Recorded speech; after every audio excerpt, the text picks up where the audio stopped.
एक ही लक्ष्य है कि जो भी सांसद आवाज उठा रहा है बीजेपी के खिलाफ या बीजेपी के जो नाकामी है उसको उजागर कर रहा है, निकम्मेपन को उजागर कर रहा है, उसकी डबल इंजन की सरकार को एक्सपोज कर रहा है, उसे निलंबित कर दो।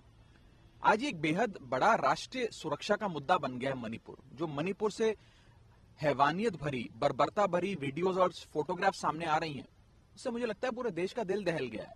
आपने देखा कि कैसे एक कारगिल युद्ध के समय हमारे देश का एक जवान, एक सूबेदार जिसने देश के लिए लड़ाई लड़ी, देश की प्रभुता अखंडता की रक्षा करी, आज उसकी धर्म पत्नी को निर्वस्त्र करके जिस प्रकार से परेड कराया गया और छेड़छाड़ करी गई, उनके साथ कुकर्म किया गया, वो बेचारा सूबेदार कह रहा है कि मैंने देश की रक्षा तो करी लेकिन मैं अपने परिवार की, अपनी पत्नी की रक्षा नहीं कर पाया। इससे अभद्र दृश्य इस देश के लिए क्या हो सकता है? ये महिला सुरक्षा का मुद्दा है, राष्ट्र सुरक्षा का मुद्दा। और इसलिए हम कहना चाहते हैं, विपक्ष की मांग क्या है, हम सब साथियों की मांग क्या है कि मन की बात बहुत हो गई, अब मणिपुर की बात हो। देश के संसद के मॉनसून सत्र में, जो कि अभी सेशन चल रहा है, उस सेशन में अगर मणिपुर की चर्चा नहीं होगी तो कहां होगी? लेकिन गृह मंत्री कह रहे हैं कि हम तैयार हैं, उन्होंने कल बयान भी दिया कि हम दोनों सदनों में चर्चा के लिए तैयार है, विपक्षी बाधा उत्पन्न कर रहा है। विपक्ष तो लगातार नोटिस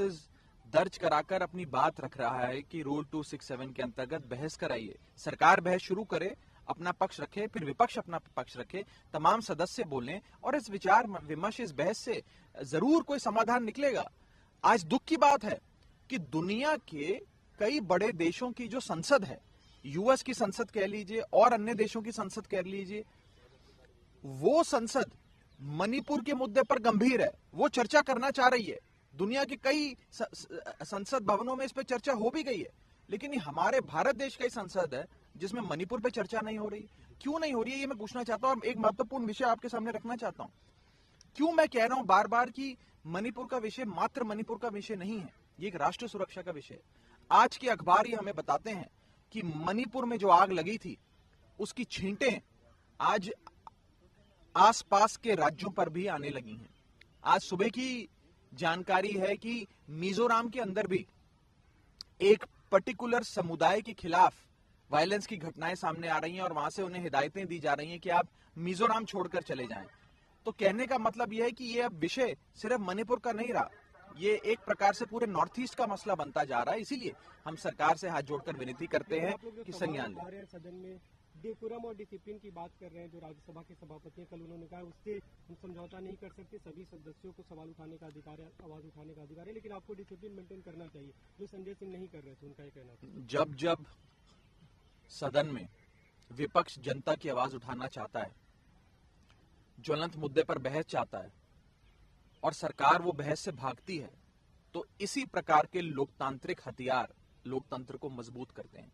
ये मैंने नहीं कहा, ये अरुण जेटली साहब, उस समय के राज्यसभा के लीडर ऑफ अपोजिशन, और सुषमा स्वराज जी, उस समय की लोकसभा की विपक्ष की नेता, उन्होंने ये बात कही थी कि इस प्रकार से विरोध दर्ज करा के सदन को ना चलने देना भी संसद को और देश के लोकतंत्र को मजबूत करता है और संसद को चलाने की जिम्मेदारी सरकार की होती है। ये मैं नहीं कह रहा, बड़े विद्वान, बड़े नेता, इस देश के लीडर ऑफ ऑपोजिशन, केंद्रीय मंत्री रहे अरुण जेटली जी और सुषमा स्वराज जी का कथन है। मैं बीजेपी के लोगों को ये कथन दिखाना चाहूंगा, पढ़ाना चाहूंगा। ने भी एक प्रेस कॉन्फ्रेंस में उन्होंने कहा कि विपक्ष तो शायद फैक्ट छुपाना चाह रहा है, इसलिए इस तरह का विरोध किया जा रहा है और सदन नहीं चलने दिया जा रहा है। कि मैं उनको बस यही कहना चाहूंगा कि मणिपुर के अंदर केवल breakdown of law and order machinery ही नहीं हुआ है, केवल ब्रेकडाउन ऑफ कॉन्स्टिट्यूशनल मशीनरी ही नहीं हुआ है, मणिपुर के अंदर ब्रेकडाउन ऑफ ह्यूमैनिटी भी हो गया है।